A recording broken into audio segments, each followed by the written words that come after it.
Hello दोस्तों। तो एक बार फिर से आप लोगों का स्वागत है हमारे इस प्यारे से प्लेटफॉर्म में। तो दोस्तों, जैसा कि आप सबको मालूम है कि हम चंडीगढ़ जो है टीजीटी एसएसटी का पेपर जो है डिस्कस कर रहे थे। एसएसटी का हमारे पास कौन सा पेपर है? 2024 का। तो ये हम लोगों की डिस्कशन का पार्ट है दोस्तों। हम ये डिस्कस कर रहे हैं। हम लोगों ने 50 क्वेश्चंस इसमें कर लिए थे, और अगर आपको पहले के क्वेश्चंस देखने हैं तो मैं आप लोगों से बोलूँगा कि हमारे चैनल को विजिट करिए और उस पर जाके पहले की 50 क्वेश्चंस को आप देख सकते हैं। तो आज जो है हम 50 से आगे बढ़ेंगे, ठीक है। तो दोस्तों, ये रहा 51 क्वेश्चन। 51st क्वेश्चन ये रहा। 51 क्वेश्चन क्या कहता है? निम्नलिखित में से किसे 2023 में G20 की स्थायी सदस्यता प्राप्त हुई? बताइए भाई, किसे प्राप्त हुई? कौन था वो? क्या वो यूरोपीय यूनियन था? तो ये कह रहा है कि G20 की परमानेंट मेंबरशिप 2023 में किसको मिली? क्या वो यूरोपियन मेंबर था? तो अगर यूरोपियन यूनियन की बात करें तो G20 का वो बिगनिंग से है, शुरुआत से ही मेंबर है, फ्रॉम द स्टार्टिंग। ठीक है, स्टार्टिंग से ही ये मेंबर है। अफ्रीकन यूनियन की बात करें तो क्या ये अफ्रीकन यूनियन था? ठीक है। तो न्यू दिल्ली में जो G20 की बैठक हुई, G20 की, उसमें जो है साउथ अफ्रीका को या अफ्रीकन यूनियन जो है उसको जो है परमानेंट मेंबरशिप की जो है G20 में मेंबरशिप मिली परमानेंट। तो इसका बी आंसर हो जाएगा दोस्तों। ठीक है, अब ऑप्शन देख लेते हैं। ब्राज़ील क्या कह रहा है? ब्राज़ील को यहाँ लिख लेते हैं। ब्राज़ील भी स्टार्टिंग से ही, जब से उसका फॉर्मेशन हुआ है तब से ही है, सिंस फॉर्मेशन। ठीक है, सिंस फॉर्मेशन, तब से, जब से G20 बना तभी से ये साथ में है। बांग्लादेश की बात कर ले। बांग्लादेश ने 2023 में जो समिट हुआ उसमें गेस्ट कंट्री के तौर पर पार्टिसिपेट किया, गेस्ट कंट्री के तौर पर। ठीक है, गेस्ट कंट्री के तौर पर पार्टिसिपेट किया। ये परमानेंट मेंबर नहीं है, आज भी नहीं है, मतलब। ठीक है, परमानेंट मेंबर नहीं है। ठीक है, तो क्लियर हो गया भाई पहला क्वेश्चन। ठीक, तो ये जो है यूरोपीय यूनियन और ब्राज़ील जो है पहले से ही है। बांग्लादेश गेस्ट के तौर पर, अफ्रीकन यूनियन 2023 में शामिल हुआ। अब देख लेते हैं नेचुरलाइजेशन क्या होता है। Naturalisation of human means. ठीक है, इसका क्या मतलब है भाई, ये देख लेते हैं। इसका अर्थ बताना है, मनुष्य के प्राकृतिकरण का अर्थ बताना है आप लोगों को। क्या यह high level of technological development हो सकता है? नहीं, ये नेचुरलाइजेशन बताता है, मनुष्य के प्राकृतिकरण को दर्शाता है कि technology, high level of technological development. ठीक है, moderate level of technological development, क्या ये बताता है? चलिए डिस्कस कर लेते हैं, यहीं से शुरू करते हैं। जो high level of technological development है वो क्या दिखाता है? वो एडवांस क्या दिखाता है? ह्यूमन एडप्टेशन दिखाता है। एडप्टेशन हिंदी में अगर बता दूं, ये उच्च तकनीकी विकास प्राकृतिकरण का अर्थ नहीं है। ठीक है, ठीक है, तो ये एडवांस ह्यूमन एडप्टेशन दिखाता है, ना कि नेचुरलाइजेशन नहीं। क्या ये मॉडरेट लेवल की दिखाता है? ठीक है, तो मॉडरेट लेवल भी जो है नेचुरलाइजेशन को नहीं दिखा रहा होता है। ठीक है, मॉडर्नाइजेशन जो है, naturalisation refers to adaptation to natural condition rather than level of technology. ठीक है, लो लेवल ऑफ टेक्नोलॉजी ये भी नहीं है, नन ऑफ द अबव। ठीक है, लो लेवल ऑफ टेक्नोलॉजी। ठीक है, देख लेते हैं। तो मैं पहले ये बता देता हूँ कि होता क्या है ये नेचुरलाइजेशन। नेचुरलाइजेशन क्या होता है भाई?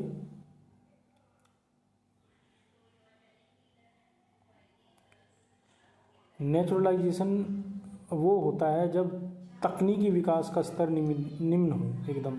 जब तकनीकी विकास का जो है सत्र जो है वो एकदम निम्न हो, वो क्या हो, निम्न हो, और नेचुरलाइजेशन पे ज़्यादा चीज़ें डिपेंड कर रही हों, उसी कंडीशन को कहते हैं हम नेचुरलाइजेशन। अंग्रेजी वालों को बता दूं तो low level of technological development क्या दर्शाएगा, वो दर्शाएगा अपना नेचुरलाइजेशन ऑफ ह्यूमन मीन्स। ठीक है दोस्तों, अब हम लोग देखते हैं क्वेश्चन 53। क्वेश्चन 53 देख लेते हैं दोस्तों। ठीक है, क्वेश्चन 53 क्या कह रहा है देख लेते हैं एक बारी। व्यक्तिगत बाजारों की कीमत, मैं यहाँ से पढ़ देता हूँ। The study of determining the prices in individual market is called, जो ऐसी स्टडी जो कि डिटरमाइन करता है प्राइजेस का इन इंडिविजुअल मार्केट, जो एक व्यक्तिगत बाज़ार होते हैं उनमें जो कीमतों को निर्धारित करता है, उस अध्ययन को क्या कहा जाता है, क्या उसको डिटर्मिनेटिव इकोनॉमिक्स क्या कहा जाता है, क्या उसको निर्धारक अर्थशास्त्र कहा जाता है। ठीक है, ठीक है, जहाँ तक बात कर लें डिटर्मिनेटिव इकोनॉमिक्स की, तो ये एक ब्रांच ही नहीं है भाई इकोनॉमी की, this is not a branch. कौन कौन सी इकोनॉमी किस में डिवाइड होती है, वो डिवाइड होती है मैक्रो और माइक्रो में, ये तो ब्रांच ही नहीं है। ठीक है, तो क्या उसको माइक्रो इकोनॉमिक्स कहते हैं? जी बिल्कुल, माइक्रो इकोनॉमिक्स कहते हैं। माइक्रो इकोनॉमिक्स क्या स्टडी करता है? माइक्रो इकोनॉमिक्स स्टडी करता है इंडिविजुअल कंज्यूमर्स को, इंडिविजुअल कंज्यूमर्स को, फर्म्स को, मतलब इंडिविजुअल लेवल पे जितनी भी चीज़ें हैं, इंडिविजुअल मार्केट हो गया, इन सबको कौन स्टडी करता है? माइक्रो इकोनॉमिक्स स्टडी करता है। ठीक है, ये एक्सप्लेन करता है, क्या एक्सप्लेन करता है ये एक्सप्लेन करता है how the prices of individual goods and factors of production are determined through demand and supply.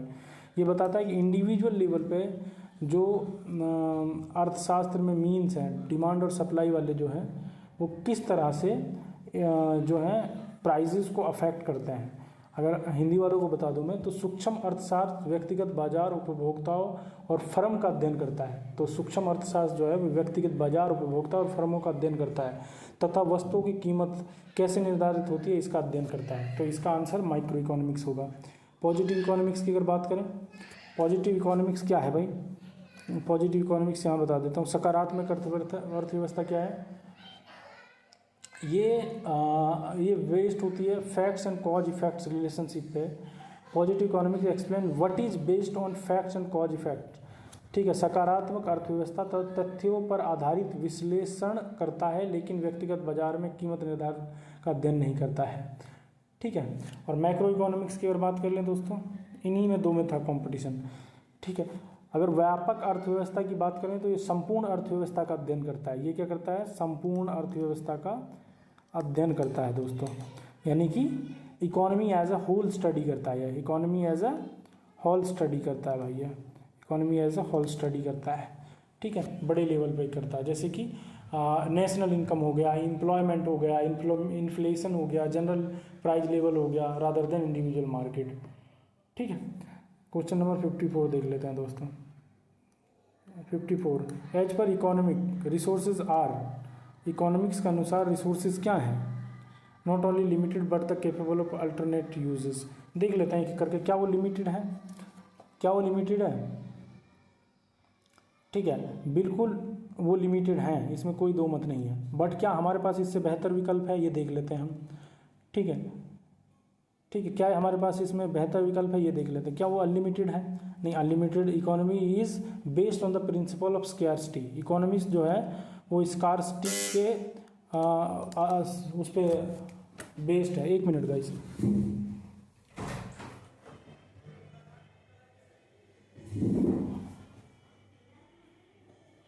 Scarcity के कॉन्सेप्ट पे बेस्ड है इकोनॉमिक्स।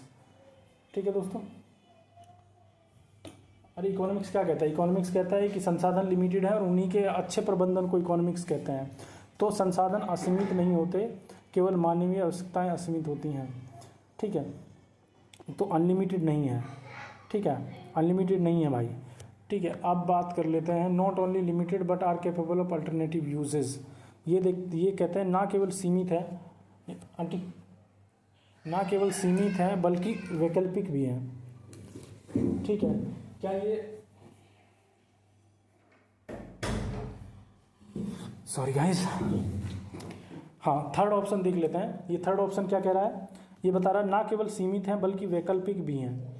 ठीक है, तो ये कहता है not only limited but are capable of alternative uses, बल्कि वैकल्पिक यूज के भी सक्षम हैं। क्या ये ऑल ऑफ द अबव सही है? देखो अनलिमिटेड अगर इसमें वर्ड नहीं होता तो ऑल ऑफ द अबव सही हो जाता, और लिमिटेड एक जो है इनकम्प्लीट स्टेटमेंट है। तो हमारा कंप्लीट स्टेटमेंट क्या होगा भाई? हमारा कंप्लीट स्टेटमेंट होगा सी। तो हमारा सी इसका सही आंसर है। तो as per economics resources are not only limited but are the capable of alternative uses, मतलब जितने भी रिसोर्सेज हमको उपलब्ध हैं वो ना सिर्फ लिमिटेड हैं बल्कि उनका और भी कोई इस्तेमाल हो सकता है, कई और जगह पे हम उनको इस्तेमाल कर सकते हैं। ये इस कॉन्सेप्ट पे बेस्ड है। ठीक है दोस्तों, समझ आया कि नहीं ये बता दो।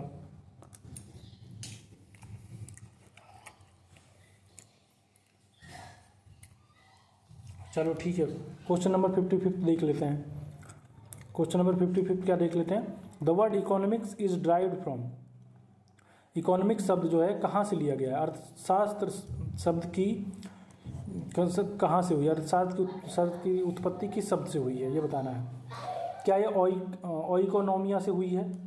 क्या ये ओइकोनॉमिया से हुई है?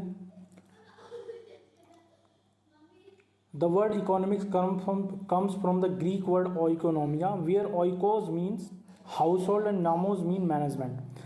तो oiko means, ये इतना oiko क्या मतलब होता है? इसका मतलब होता है हाउस होल्ड।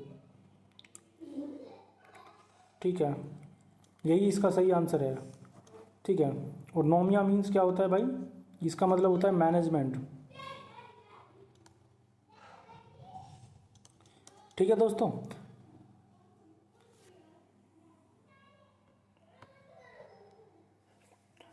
तो आंसर हमको मिल गया। ये याग्यम है, इसका ही बिगड़ा हुआ वर्जन है। ठीक है, ये इसी का बिगड़ा हुआ वर्जन है। ठीक है, और इकोनॉमिक्स की बात करें, सॉरी ये मिक्स कर दिया है क्या? इकोनॉमिया की बात करें, इकोनॉमिकास की भी एक बिगड़ा हुआ वर्जन है। इकोनॉमी की बात कर लेते हैं, तो ये एक मॉडर्न यूरोपियन वर्ड है, जो कि मॉडर्न यूरोपियन वर्ड है जो कभी कभी यूज किया जाता है इकोनॉमिक्स के लिए, बट इसका मतलब ये नहीं है कि शब्द से इसका ओरिजिन हुआ है। तो इकोनॉमिक्स शब्द का ओरिजिन जो है वो इकोनॉमिया से हुआ है। ठीक है, जिसका मतलब होता है house hold management. Micro economics doesn't study the, यार थोड़ा आवाज़ हो रहा है आज बच्चों का। ठीक है, बालकनी में खेल रहे हैं, मैनेज करिएगा। ठीक है, micro economics doesn't study, micro economics किस चीज़ की स्टडी नहीं करता है? ठीक है, व्यस्त या सूक्ष्म अर्थशास्त्र निम्नलिखित में से किस चीज़ का अध्ययन नहीं करता है बताना है आप लोगों को। कंज्यूमर बिहेवियर की, क्या ये कंज्यूमर बिहेवियर की स्टडी नहीं करता है? Consumer behaviour is a major topic of micro economics है भाई। तो माइक्रो इकोनॉमिक्स का जो है एक मेजर टॉपिक है भाई। ठीक है, consumer behaviour. It study how consumers make choices under limited resources. ये क्या स्टडी करता है कि किस तरह से how consumer makes choices under the limited economy, limited income sorry. Factor pricing की अगर बात कर लें, फैक्टर प्राइसिंग क्या होता है भाई? फैक्टर प्राइसिंग भी देख लेते हैं एक बारी। ठीक है, फैक्टर प्राइसिंग जो है micro economics study determines the wages, rent, interest and profit, these are collectively known as factor pricing. तो माइक्रो इकोनॉमिक्स स्टडी करता है किनको? डिटर्मिनेशन ऑफ वेजेस को, रेंट को, इंटरेस्ट और प्रॉफिट को।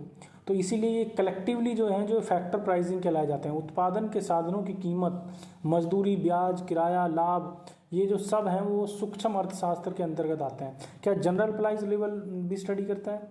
तो इसको भी स्टडी करता है भाई। ठीक है, इसको भी स्टडी करता है, तो ये नहीं आएगा। जनरल प्राइस लेवल पे आता है क्या? General price level of economy is studied under the macro economics. जब हमने अभी बताया कि मैक्रो इकोनॉमिक्स बड़े लेवल पे चीज़ों को स्टडी करती है।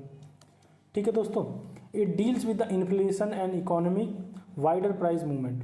तो ये जो है इन्फ्लेशन वाइड मतलब बड़े लेवल पे प्राइस के मूवमेंट को, बड़े लेवल पे बिग स्टेज पे प्राइस के मूवमेंट को स्टडी करता है भाई। फर्म्स इक्विलिब्रियम क्या होता है भाई? तो माइक्रो इकोनॉमिक्स जो है ये डिटरमाइन करता है फर्म का संतुलन सूक्ष्म अर्थशास्त्र का महत्वपूर्ण विषय है, यानी कि determination of firms equilibrium is one of the core topics of micro economics. तो ये कोर टॉपिक्स है भाई माइक्रो इकोनॉमिक्स का। तो हमारा आंसर क्या हो गया दोस्तों, हमारा आंसर सी हो गया इसका भाई। ठीक है, micro economics is also known as, micro economics is also known as, ये बताना है भाई। 57th देख लेते हैं दोस्तों, 57th क्या कहता है, ये क्या बताता है, क्या ये पब्लिक इकोनॉमिक्स के तौर पे जाना जाता है? वेस्ट या सूक्ष्म अर्थशास्त्र को किस नाम से जाना जाता है? क्या ये पब्लिक इकोनॉमिक्स के नाम से जाना जाता है? पब्लिक इकोनॉमिक्स क्या होता है भाई? ये स्टडी करता है गवर्नमेंट टैक्सेशन को, ये स्टडी करता है एक्सपेंडिचर को, ठीक है, एंड पब्लिक फाइनेंस को। ठीक है, तो क्या माइक्रो इकोनॉमिक्स के अंतर्गत आएगा ये? It is a separate branch of economics. तो ये एक सेपरेट ब्रांच है, ये मैक्रो के अंदर में आता है। एक्चुअली बताऊँ तो ये मैक्रो के अंदर में आता है दोस्तों। इनकम थ्योरी, क्या इनकम थ्योरी आता है इसका? इनकम थ्योरी जो है वो नेशनल इनकम वगैरह को मापने का काम करती है, which is studied under the macro economics. ये भी मैक्रो इकोनॉमिक्स के अंडर में आता है। डिमांड थ्योरी जो है एक पार्ट है मैक्रो इकोनॉमिक्स का। ठीक है, it is not another name, ये एक अनदर नेम नहीं है। ठीक है, ये नॉट एन अनदर नेम, ठीक है, ये एक पार्ट है, ना कि दूसरा नाम है। प्राइस थ्योरी की अगर बात करूं मैं, प्राइस थ्योरी की बात करूं,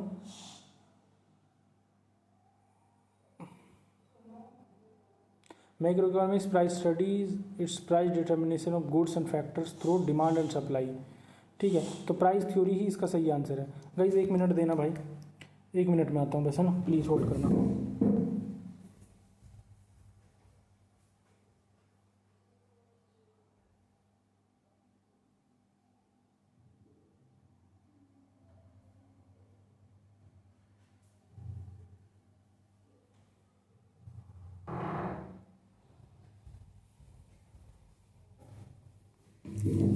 सॉरी यार गाइस, आज थोड़ा ज़्यादा डिस्टर्बेंस हो रहा है, उम्मीद है आगे से नहीं हो रहा होगा ये।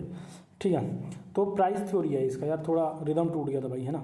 तो इसका जवाब जो है प्राइस थ्योरी होगा भाई, 57 का डी होगा।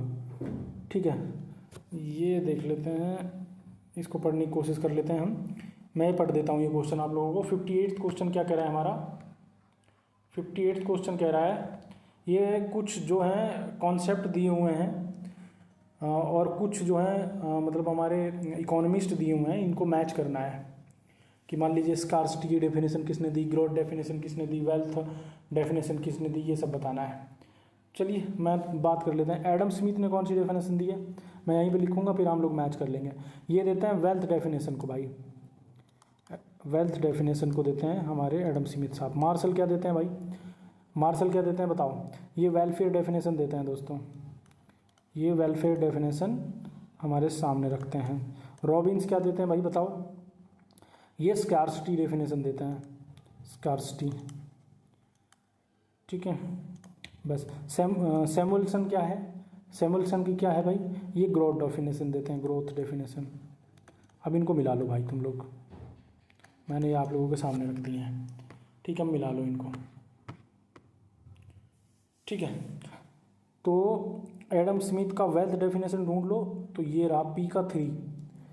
ठीक है, मार्शल का वेलफेयर डेफिनेशन ढूंढ लो, वेलफेयर डेफिनेशन ये रहा भाई, क्यों का 4th। ठीक है, तो देख लो ये हमारे कहाँ पे ऑप्शंस में है, जरा देखो भाई कहाँ है ऑप्शन में ससुरे।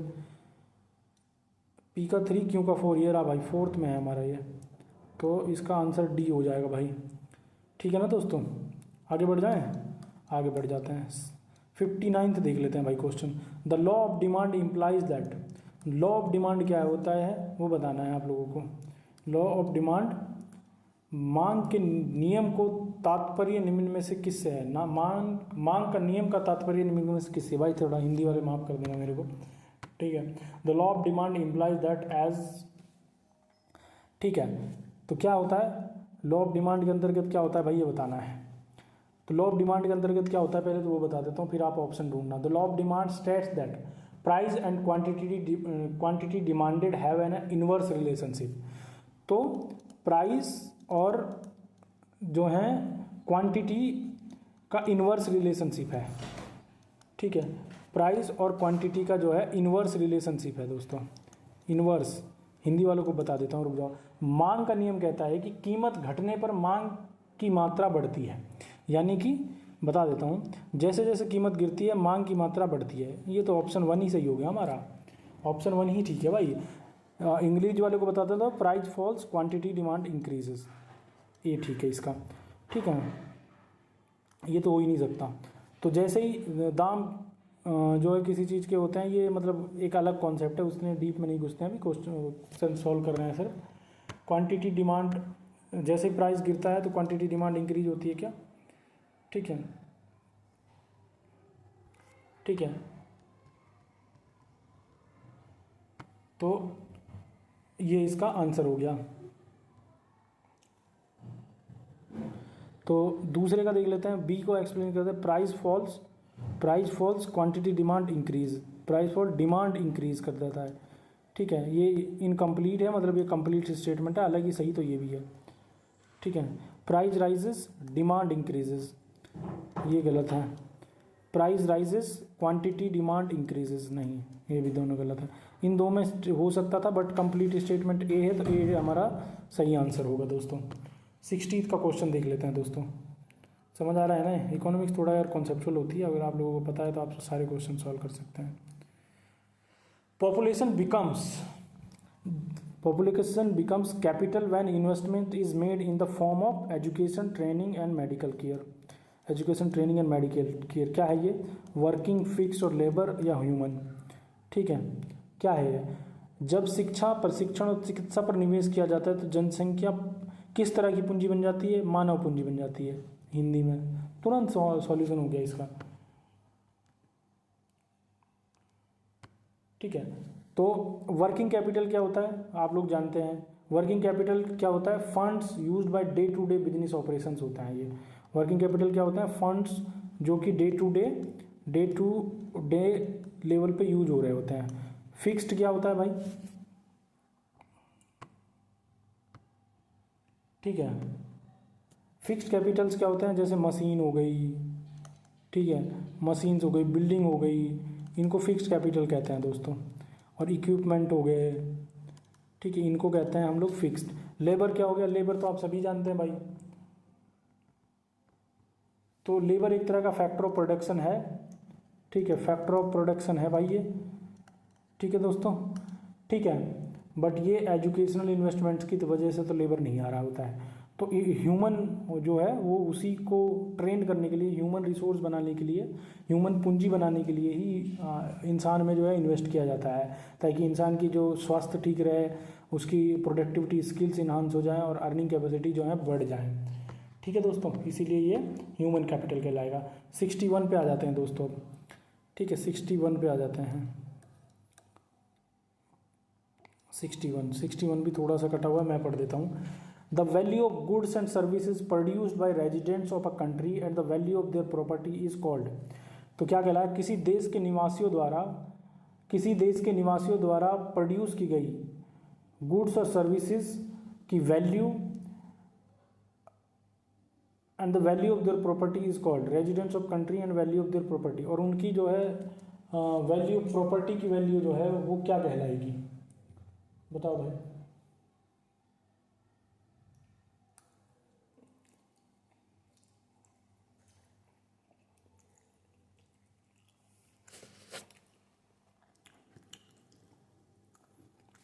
क्या वो जीडीपी कहलाएगी,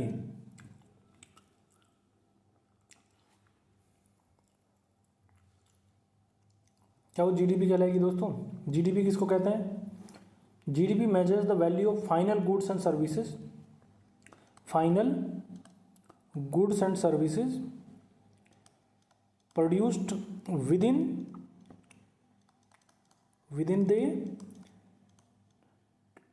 द डोमेस्टिक टेरिटरी, ठीक है दोस्तों। एकदम एक्सप्लेन कर दूंगा आपको ये सारा मामला। नेट डोमेस्टिक प्रोडक्ट क्या होता है, ठीक है, आते हैं इस पे। इसमें एक और कॉन्सेप्ट समझ लीजिए। तो जीडीपी में जो है, जीडीपी जो है वो जो इनकम फैक्टर इनकम अर्न करी जाती है बाय रेजिडेंट्स फ्रॉम अब्रॉड, उसको शामिल नहीं करती है। It doesn't include factor income earn by the residents from abroad. ठीक है, तो नेट डोमेस्टिक प्रोडक्ट क्या होते हैं भाई? तो एनडीपी क्या होता है? एनडीपी इज इक्वल टू, ऐसे समझिए इसको आप, NDP is equal to GDP minus depreciation, GDP minus depreciation. अरे बहुत पढ़ा है ये सब हमने ग्रेजुएशन के वक्त में, मास्टर्स के वक्त में। ठीक है, और ये जो है डोमेस्टिक टेरिटरी में ही, डोमेस्टिक टेरिटरी एक लिमिटेशन है इसकी, कि डोमेस्टिक टेरिटरी में ही होना चाहिए, ना कि रेजिडेंस पे। और नेशनल इनकम की अगर बात कर लेते हैं दोस्तों, तो नेशनल इनकम क्या होती है? नेशनल इनकम वो इनकम होती है जो कि भारत देश, जैसे फॉर एग्जांपल भारत देश के निवासियों द्वारा अर्जित की गई कुल आय को दर्शाता है। हिंदी में अगर बताऊं तो भारत देश के निवासियों द्वारा अर्जित कुल आय को दर्शाता है। और अगर इंग्लिश वालों को बता दूं कि जो भी नॉर्मल रेजिडेंट्स हैं इंडियंस के, इंडिया के, उनके द्वारा जो अर्न की गई हुई है या फिर प्रोड्यूस की गई है, whether earn with the country और अब्रॉड, वो क्या कहलाती है? वो हमारी नेशनल इनकम कहलाती है। ये factor income earn by the residents from abroad को भी शामिल करती है। ये किसको एक्सक्लूड करती है? इनकम जो है फॉरेनर्स जो हमारे यहाँ से इंडिया से ले जा रहे हैं अर्न करके दूसरी देश में, उसको ये एक्सक्लूड कर देती है। तो पर्सनल इनकम क्या है दोस्तों? पर्सनल इनकम क्या होती है? पर्सनल इनकम एक्चुअली जो एक इंडिविजुअल द्वारा रिसीव की जाती है, actually received by an individual, by an individual. ठीक है, टैक्स वैक्स काट के, माने टैक्स वैक्स को काट के जो इनकम उसके पास बचती है वो, ठीक है, वो हो जाती है पर्सनल इनकम। तो हमारा क्वेश्चन क्या था कि ऐसी इनकम जो कि एक व्यक्ति के द्वारा कहीं से अर्न की गई हो बाय प्रोडक्शन, और उसकी प्रॉपर्टी जो है घर पे, वो दोनों मिला के क्या कहलाएगा? वो नेशनल इनकम में आएगा दोस्तों। ठीक है, विच ऑफ द फॉलोइंग, अच्छा, विच of the following is not a component of food security? Food security का जो है कौन इनमें से कंपोनेंट नहीं है? क्या सस्टेनेबिलिटी है? क्या सस्टेनेबिलिटी है? ठीक है, सस्टेनेबिलिटी होता है स्टेबिलिटी ओवर टाइम। ठीक है दोस्तों, स्टेबिलिटी ओवर टाइम।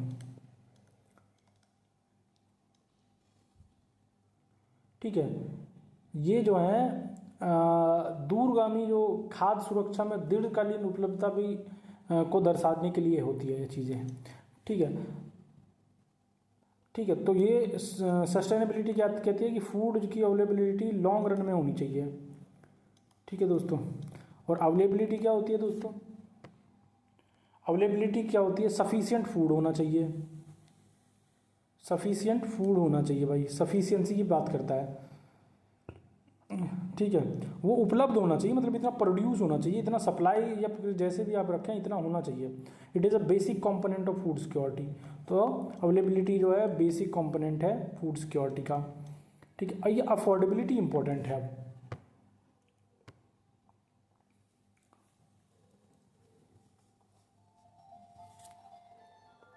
ठीक है, तो अफोर्डेबिलिटी क्या कहता है कि देखिए आपके पास फूड अवेलेबल हो सकता है, दूरगामी के लिए भी हो सकता है, बट क्या उसको एक आदमी, ठीक है, क्या उसको एक आदमी जो है अफोर्ड कर पा रहा है नहीं, उसकी बात बताता है ये। तो अगर एनसीईआरटी की बात करूं तो एनसीईआरटी जो है फूड सिक्योरिटी के लिए 3 कंपोनेंट्स की बात करता है: availability, accessibility and stability, sustainability.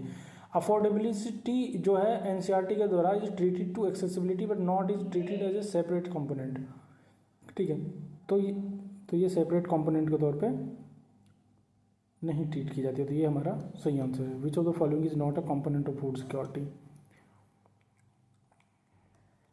Accessibility की बात कर लेते हैं। एक्सेसिबिलिटी क्या होता है?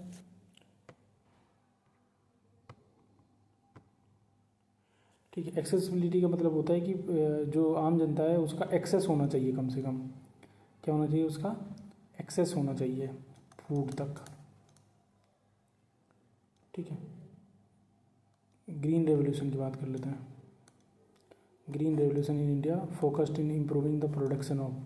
भारत में हरित क्रांति ने डैश के उत्पादन में सुधार पर ध्यान केंद्रित किया। बताइए, क्या वो व्हीट एंड राइस था? क्या वो व्हीट एंड राइस था? बिल्कुल सही आंसर है ये। ग्रीन रेवोल्यूशन जो है इंक्रीज करता है फर्स्ट व्हीट के और लेटर राइस के through HYV seeds, HY high yield, ठीक है, सीड्स, इरिगेशन, ठीक है, फर्टिलाइजर्स, ठीक है, और पेस्टिसाइड्स। ये जो हैं सब किसके पार्ट हैं? ग्रीन रेवोल्यूशन के पार्ट हैं, ठीक है। तो पल्सीज और ऑयल सीड की अगर बात करें तो ये मेन पार्ट नहीं थे, मेन फोकस्ड का एरिया नहीं थे, ठीक है। ठीक है, तो technology mission on oil seed ये बाद का है बात। Technology mission on oil seed ये बाद का मिशन आया है, लेटर में आया है। फ्रूट्स एंड वेजिटेबल्स की बात करें तो ये हॉर्टिकल्चर के अंदर में आता है, हॉर्टिकल्चर रेवोल्यूशन के अंदर में, हॉर्टिकल्चर रेवोल्यूशन के अंतर्गत आता है ये। मिलेट्स एंड सोगूम की बात करें तो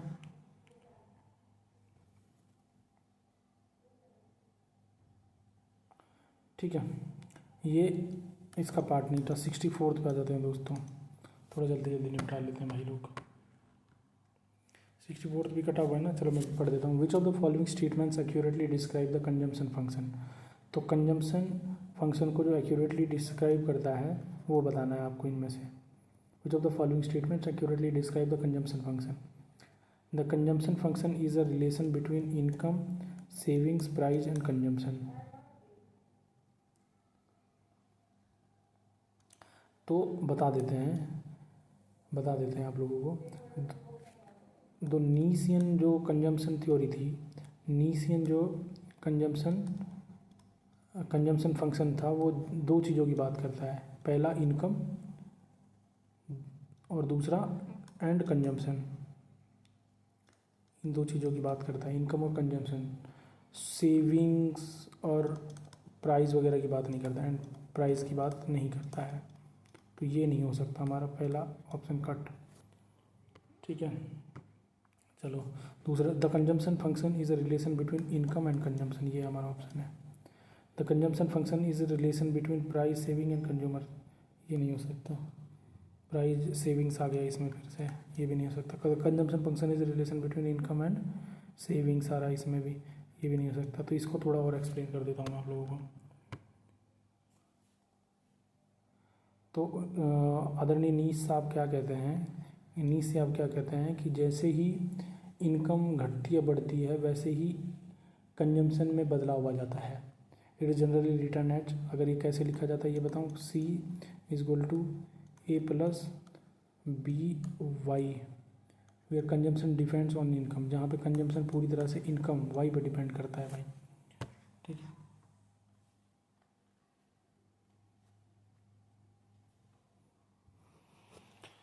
ठीक है दोस्तों,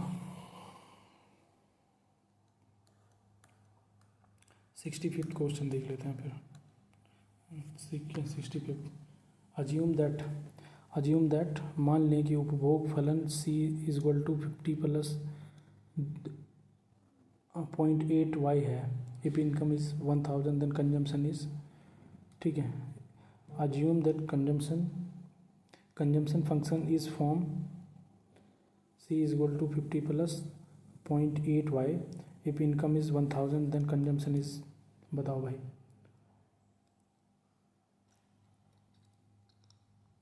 क्या 50 होगा? क्या 50 होगा? पहले इसका जवाब बता देता हूँ आप लोगों को, फिर एक्सप्लेनेशन बताऊँगा। इसका जवाब है D, इन भाई ने सही सॉल्व कर रखा है। तो बता देता हूँ इसको सॉल्व करने के लिए, ठीक है। इसको सॉल्व करने का सही तरीका मैं आप लोगों को बता दूँ।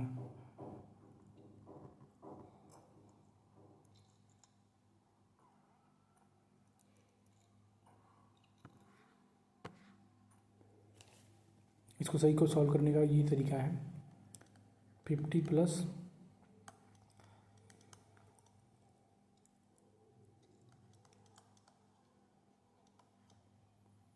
ठीक है, सी इज इक्वल टू 50 प्लस में 800 इज इक्वल टू 850। ठीक है दोस्तों, what is autonomous investment in an economy. Autonomous investment क्या होती है किसी अर्थव्यवस्था में, वो बताना है आप लोगों को। ठीक है,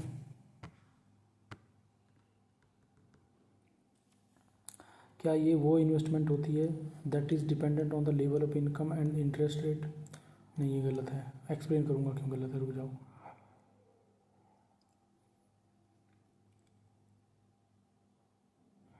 ठीक है, ऐसी इन्वेस्टमेंट निवेश जो आय के स्तर और ब्याज दर पर निर्भर करता है, इसको क्या कहते हैं हम, इसको कहते हैं हम, उसको कहते हैं हम इंड्यूस्ड, इसको कहते हैं हम इंड्यूस्ड इन्वेस्टमेंट, ना कि ऑटोनोमस। ठीक है, बी देख लेते हैं, investment that is independent of income and interest rate. ठीक है, तो ऑटोनोमस इन्वेस्टमेंट वही होती है चाहे जो इनकम हो चाहे जो इंटरेस्ट रेट हो, जो एक इन्वेस्टमेंट की जा रही है करंट लेवल ऑफ इनकम पे वो होगी ही, इरेस्पेक्टिव ऑफ इंटरेस्ट रेट और इरेस्पेक्टिव ऑफ इन्वेस्टमेंट, उसी को कहते हैं हम ऑटोनोमस इन्वेस्टमेंट। ठीक है, ऑटोनोमस इन्वेस्टमेंट। ठीक है, ये क्या होता है एक्चुअली, ये लॉन्ग टर्म एक्सपेक्टेशंस पे डिपेंडेंट होता है, लॉन्ग टर्म एक्सपेक्टेशंस पे डिपेंडेंट होता है। ठीक है, इस पे लॉन्ग टर्म, ठीक है ना दोस्तों, इसका कुछ लेना देना नहीं होता करंट इनकम से और इंटरेस्ट रेट वगैरह से। Investment that is determined by the government spendings. ठीक है, investment that is determined by independent of income and interest rate. ठीक है, गवर्नमेंट स्पेंडिंग्स में include public investment but autonomous investment is not defined solely by government expenditure. ठीक है, तो investment that is determined by the government spendings, ये ठीक नहीं है, क्योंकि ये जो ऑटोनोमस इन्वेस्टमेंट वो है प्राइवेट इंस्टीट्यूशंस द्वारा भी की जा सकती है, ये पूरी तरह से गवर्नमेंट पर डिपेंडेंट नहीं होती है। Investment that is influenced by changes in consumer behaviour. ठीक है, investment that is influenced by changes in consumer behaviour, इसका क्या मतलब है, consumer behaviour mainly affect consumer expenditure. ठीक है, कंज्यूमर एक्सपेंडिचर। ठीक है, autonomous investment is not directly determined by the consumer behaviour, और वो ऑटोनोमस इन्वेस्टमेंट का कंज्यूमर बिहेवियर से कोई लेना देना नहीं है। ठीक है, अब ये देख लेते हैं कुछ दोस्तों, क्या ये हम लोगों का कौन सा 67th क्वेश्चन है ना, 67th है ना, 67th देख लेते हैं। Which of the following is a characteristic of induce investment. Induce investment मैंने आप लोगों को पहले बताया था, it increases as national income rises. ठीक है, ये एकदम सही है इसका, भाई इस भाई की तगड़ी इकोनॉमिक्स थी, सारे क्वेश्चन सही मार रखे हैं इन्होंने। ठीक है, इंड्यूस्ड इन्वेस्टमेंट क्या होता है, लेवल ऑफ इनकम पे डिपेंड करता है। ठीक है, and demand in economy, as national income increases demand for goods rises increases firms to invest more. ठीक है, क्या होता है, ये राष्ट्रीय आय और मांग पर निर्भर करता है, जैसे जैसे राष्ट्रीय आय बढ़ती है वस्तु की मांग बढ़ती है और उत्पादक अधिक निवेश करने लगता है। It remain constant regardless of economic conditions. ठीक है, it remains constant regardless of economic conditions, ये मैंने आपको बता दिया, तो ये सही नहीं होगा। जैसे जैसे नेशनल इनकम बढ़ेगी, डिमांड बढ़ेगी, वैसे वैसे फर्म्स ज़्यादा इन्वेस्ट करेंगे। It is not influence by the changes in income और इंटरेस्ट रेट, ये भी गलत है। It is totally unrelated to the level of unemployment. ठीक है, ये भी गलत है भाई। ठीक है, बता देते हैं कैसे। ठीक है, higher investment generally increases production and employment. जैसे ही हायर वो होती है, इन्वेस्टमेंट होती है, वो प्रोडक्शन और एम्प्लॉयमेंट दोनों को बढ़ा देता है। Induce investment is related to the employment, इस तरह से इंड्यूस इन्वेस्टमेंट जो है रिलेटेड हो जाता है इन्वेस्टमेंट से। ठीक है, एम्प्लॉयमेंट से। विच of the following is statement is accurate. बताओ भाई कौन सी स्टेटमेंट इनमें से एक्यूरेट है, बताओ भाई। एवरेज प्रोपेंसिटी ऑफ कंज्यूम बताना है। निम्नलिखित में से कौन सा कथन उपभोग की औसत प्रवृत्ति के बारे में सटीक है, ये बताना है। बताओ भाई। The average propensity to consume can never be less than 1। क्या ये सही है? क्या ये सही है?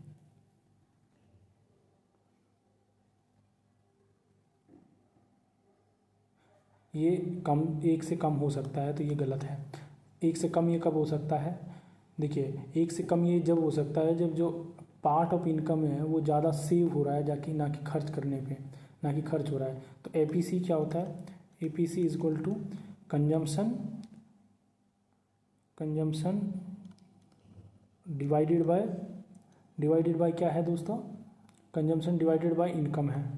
तो अगर मान लीजिए हम इनकम का ज़्यादा पार्ट सेव कर ले जा रहे हैं, ठीक है, तो कंजम्पशन का अपने आप घटते चले जाएगा।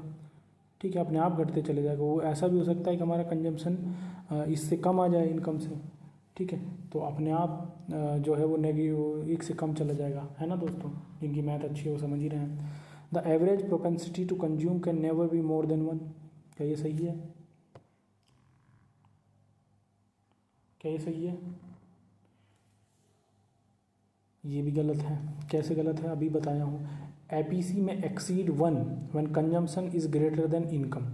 जब कंजम्पशन जो है इनकम से ज़्यादा हो जाएगा तो ये एक से ज़्यादा हो जाएगा, तो ये एक से ज़्यादा हो जाएगा दोस्तों, तो ये गलत है। The average propensity to consume can never be 0। ये सही है भाई। ये 0 नहीं हो सकती कभी भी। कैसे नहीं हो सकती 0? बता देता हूँ। APC becomes 0 only if consumption is 0। तो एपीसी तभी कंजम्पशन 0 हो सकता है जब कंजम्पशन 0 हो जाए, और ऐसा हो नहीं सकता। आदमी के सर्वाइवल के लिए कंजम्पशन जरूरी है कि कंजम्पशन 0 हो जाए, ठीक है, which is practically impossible because every individual consumes at least some basic necessities. कम से कम कुछ तो कंज्यूम करता ही है ना हर आदमी, ठीक है। तो average propensity to consume can never be positive, नहीं, ये भी गलत है। इसमें ये हमेशा ही पॉजिटिव रहता है, हमेशा ही पॉजिटिव रहता है। क्यों रहता है? क्योंकि जो पॉजिटिव इसलिए रहता है क्योंकि कंजम्पशन ऑलवेज पॉजिटिव रहता है, क्योंकि कंजम्पशन जो है हमेशा पॉजिटिव में ही रहता है, इसीलिए ये पॉजिटिव रहता है। ठीक है दोस्तों, क्लियर हो गया? Which of the following statement is correct? Description of propensity to save. तो प्रोपेंसिटी टू सेव की रिगार्डिंग कौन सी रिपोर्ट सही है भाई, वो बताना है, ठीक है। प्रोपेंसिटी टू सेव क्या होता है बताओ दोस्तों। 69 क्वेश्चन है ना। It is the additional income that doesn't get saved, ठीक है।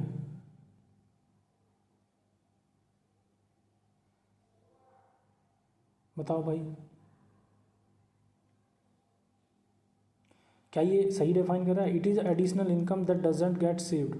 नहीं भाई, ये तो उस इनकम की बात कर रहा है जो सेव ही नहीं हुआ। करेक्ट डिस्क्रिप्शन पूछा है, description of propensity to save. It denotes the ratio of saving to income, ये सही है, ठीक है। ये क्या होता है? Saving divided by income. तो ratio of the saving to income होता है ये, ठीक है। तो एपीएस क्या होता है दोस्तों? एपीएस ये होता है, समझ गए होंगे, इतना मैथ तो सबको आता है।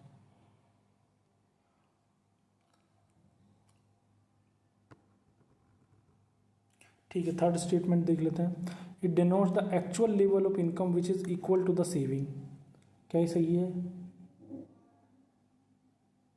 ठीक है, नहीं, ये it denotes the actual level of income which is, actual level of income नहीं हो सकता, ठीक है। एक्चुअल लेवल ऑफ इनकम नहीं हो सकता। इनकम का एक पार्ट है सेविंग, इनकम का एक पार्ट है सेविंग, ठीक है। नन ऑफ द अबव को क्या ही एक्सप्लेन करना दोस्तों, हटाइए इसको भी। अब देख लेते हैं हम 70th क्वेश्चन हमारा क्या है।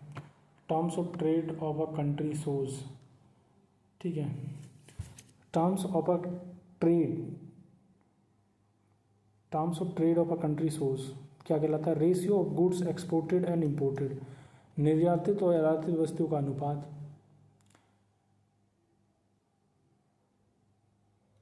ठीक है। तो टर्म्स ऑफ ट्रेड मैं अभी एक्सप्लेन करूँगा, बट ये क्या होता है, ratio of goods exported and imported, ये क्या दिखाता है, ये वो दिखाता है, ये निर्यात और आयात की मात्रा का अनुपात बताता है।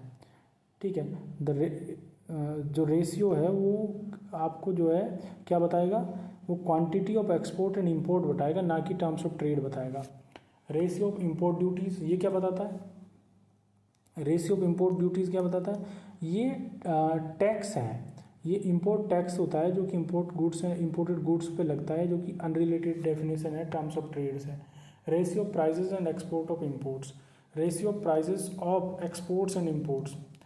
ठीक है, ये बता देता हूँ। Terms of trade is the ratio of export prices to import price. Terms of trade क्या होता है, वो रेशियो होता है between export prices and import prices, इसके बीच का जो है रेशियो होता है। इसको कैसे कर लें, टर्म्स ऑफ ट्रेड को कैसे कर लें, ऐसे करिए इसको। ठीक है, export prices, price index divided by import price index.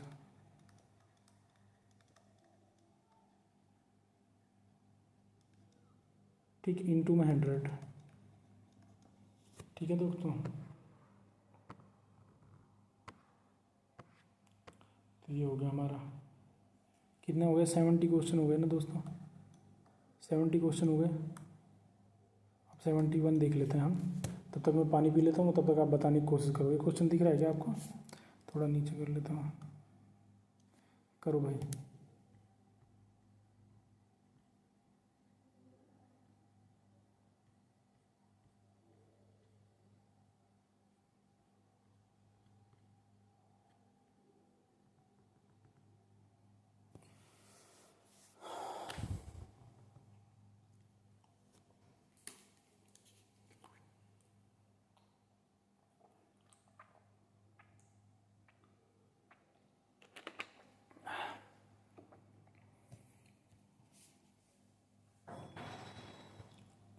तो क्या क्वेश्चन क्या कह रहा है, यदि व्यापार असंतुलन, निर्यात से अधिक आयात हो तो इसे कम किया जा सकता है किस तरह से। If there is an imbalance in the trade balance, more import than export, it can be reduced by, किस तरह से रिड्यूस हो सकता है, बाय डिक्रीजिंग कस्टम ड्यूटीज़, क्या इस तरह से कम हो सकता है कस्टम ड्यूटीज़ को डिक्रीज करने से। तो जो कस्टम ड्यूटीज़ अगर हम लोग कम कर देते हैं तो वो क्या करता है, वो इंपोर्ट को राइज कर देता है, क्या राइज कर देता है, इंपोर्ट। ठीक है, विच में इंक्रीज द ट्रेड डेफिसिट, जिसके कारण ट्रेड डेफिसिट जो है और बढ़ सकता है।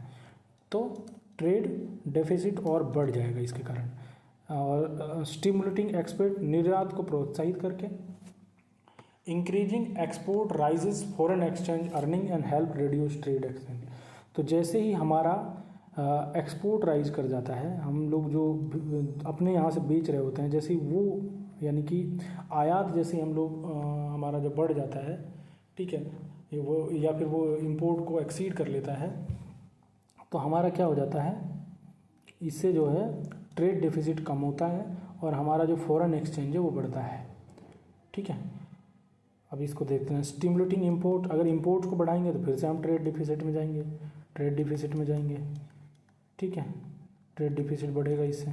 Increasing export duties, export duty अगर बढ़ा देंगे, तो अगर एक्सपोर्ट पे हम ड्यूटी लगा देंगे तो क्या होगा, एक्सपोर्ट कम होगा, तो एक्सपोर्ट क्या हो जाएगा, इससे कम हो जाएगा, तो ट्रेड डिफिसिट और टीडी क्या हो जाएगा, हमारा बढ़ जाएगा। ठीक है, तो इसका आंसर बी है दोस्तों। कॉन्सेप्चुअल क्वेश्चंस थे, हो सकते थे। Main feature of the structure क्या है यार, रुक जाओ थोड़ा दिख नहीं रहा।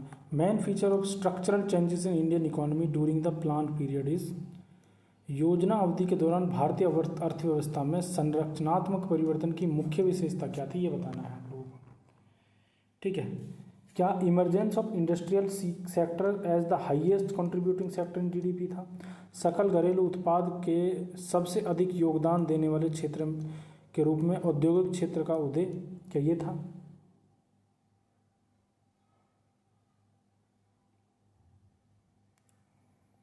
Emergence of industrial sector as the highest, देखिए इंडस्ट्रियल जीडीपी में कभी भी, ठीक है, जो है अभी तक जो है इंडस्ट्री का जो हाईएस्ट कंट्रीब्यूटर के तौर पे नहीं आया, तो ये गलत है। ज़्यादातर emergence of industrial sector as the highest employment generating sector, क्या ये सही है? नहीं, ये भी गलत है भाई। उस वक्त के हिसाब से सॉल्व कर रहा हूँ भाई इसको मैं, तो उस वक्त में एग्रीकल्चर हाईएस्ट एम्प्लॉयमेंट सेक्टर वो था, ठीक है, ठीक है ना दोस्तों। Substantial increase in share of service sector in GDP, substantial चाहिए, सकल घरेलू उत्पाद में सेवा क्षेत्र की हिस्सेदारी में पर्याप्त वृद्धि है, ठीक है भाई, ठीक है। India's major structural transformation has been the rapid rise of the service sector shares in GDP है। भारतीय अर्थव्यवस्था का प्रमुख संरचनात्मक परिवर्तन जो है जीडीपी में सेवा क्षेत्र की हिस्सेदारी का तेजी से बढ़ना था। तो इसका आंसर ये है भाई सी, इसका आंसर सी हो जाएगा दोस्तों। और नन ऑफ द अबव हो नहीं सकता क्योंकि सी सही हो गया। 73rd पे आ जाए दोस्तों, 73rd क्वेश्चन पे आ जाए।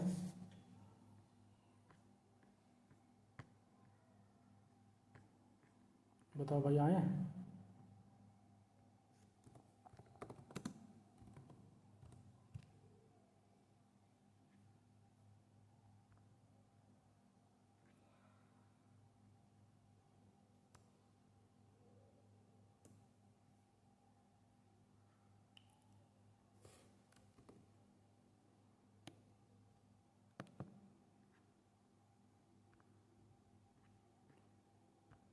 एक मिनट दो गाइस।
हाँ तो सॉरी गाइज, एक काम आ गया था, एक मेल करना था।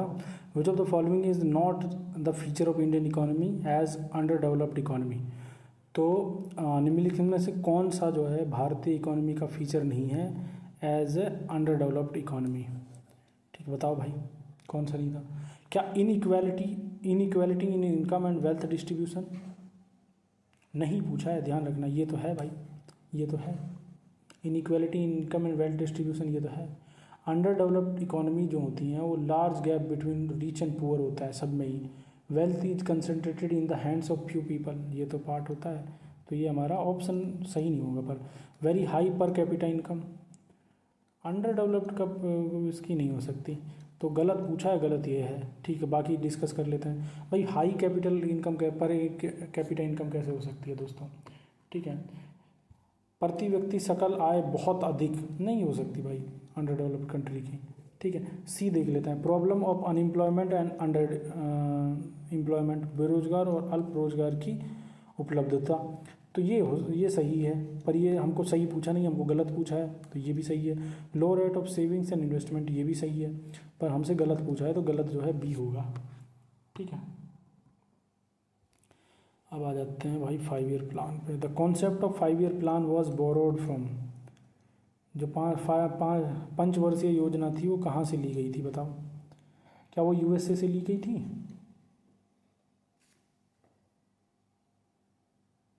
नहीं भाई, एकदम नहीं।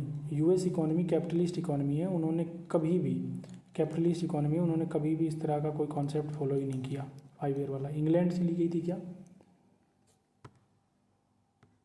ठीक है। इंग्लैंड की भी इकोनॉमी जो है वो मार्केट इकोनॉमी है दोस्तों, उन्होंने भी ये 5 ईयर पंचवर्षीय योजना जैसी कोई स्कीम नहीं फॉलो की, ये यूएसएसआर से ली गई थी, ठीक है। इन्होंने वर्ल्ड की फर्स्ट 5 ईयर प्लान योजना, पंचवर्षीय योजना जो है इंट्रोड्यूस की थी अपने यहाँ 1928 में दोस्तों, under Joseph Stalin, under Joseph Stalin. मज़ा आ रहा है ना दोस्तों, तो ये है सच्चाई। फ्रांस की बात कर लें, फ्रांस के बारे में,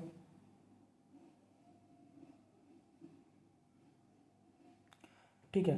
तो फ्रांस की अगर बात करूँ तो यहाँ इंडक्टिव प्लानिंग होती थी, इंडिकेटिव प्लानिंग होती थी वर्ल्ड वार 2 के बाद में, पर इंडिया का जो कॉन्सेप्ट था वो यूएसएसआर से लिया गया था, यहाँ से नहीं।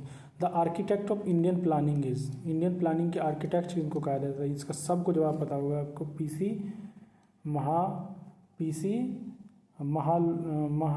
यार इसमें थोड़ा मेरे को महालोनी बस लोनी बिस जो है इसका सही आंसर है भाई, ठीक है। एक ऑप्शन को देख लेते हैं, पंडित जवाहरलाल नेहरू, पंडित जवाहरलाल नेहरू फर्स्ट चेयरमैन थे किसके, प्लानिंग कमीशन के, first chairman of planning commission of PC, ठीक है। और विश्वेश्वरैया की बात कर लें तो,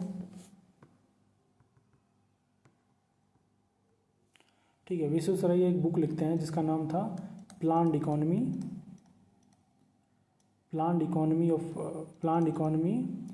फॉर इंडिया। कब लिखते हैं ये बुक, 1934 में विश्वेश्वरैया साहब लिखते हैं,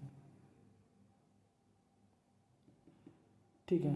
फिर के विश्वेश्वरैया, देख रहे हैं यहाँ पर खेलने चाह रहा था आपके साथ में, दोनों में से कोई पिक कर ले, आदमी नहीं किया, पर के विश्वेश्वरैया जो है ये एक इकोनॉमिस्ट थे, वेल नोन प्लानर थे, ठीक है। बट आर्किटेक्ट इनको नहीं कहा जाता था, आर्किटेक्ट किया जाता था महालनोबिस जी को, ठीक है, महालनोबिस जी को आर्किटेक्ट कहा जाता था, ठीक है। इन्होंने जो है सेकंड 5 ईयर प्लान जो है डिज़ाइन किए थे 1956 से 61 में, ठीक है दोस्तों। इनका जो मॉडल था वो हैवी इंडस्ट्री पे जोर डालने की बात करता है, हैवी इंडस्ट्री पे हैवी पैडल रखने की बात करता है ये, ठीक है, इस तरह से याद रख सकते हो, हैवी इंडस्ट्रीज, तो इसीलिए इनको आर्किटेक्ट ऑफ इंडियन प्लानिंग कहा जाता है। तो दोस्तों हमारे 75 क्वेश्चन हो गए हैं और 9:18 हो गए हैं, इधर देख लेते हैं। मुझे लगता है इसको यहीं पे आज स्टॉप करते हैं और बाकी के जो बचे हुए 25 क्वेश्चन हैं वो कल करेंगे दोस्तों, है ना, मुझे थोड़ा भी काम है। तो हमारे साथ जुड़ने के लिए आप लोगों का बहुत धन्यवाद, और आगे और के वीडियोस के लिए आप लोग हमारे इस चैनल को सब्सक्राइब कर लीजिए। और दूसरा ये कि जो इससे पहले के 50 सवाल हैं, इन 25 सवालों से पहले, उनके लिए आप एक बार चैनल को गो थ्रू कर लीजिए, आपको वो वीडियोस मिल जाएंगी, ठीक है। मैं उनकी बहुत जल्दी एक प्लेलिस्ट भी तैयार कर दूँगा। सो गाइस, थैंक यू आप लोगों के प्यार मोहब्बत के लिए, बाय, ध्यान रखिए अपना।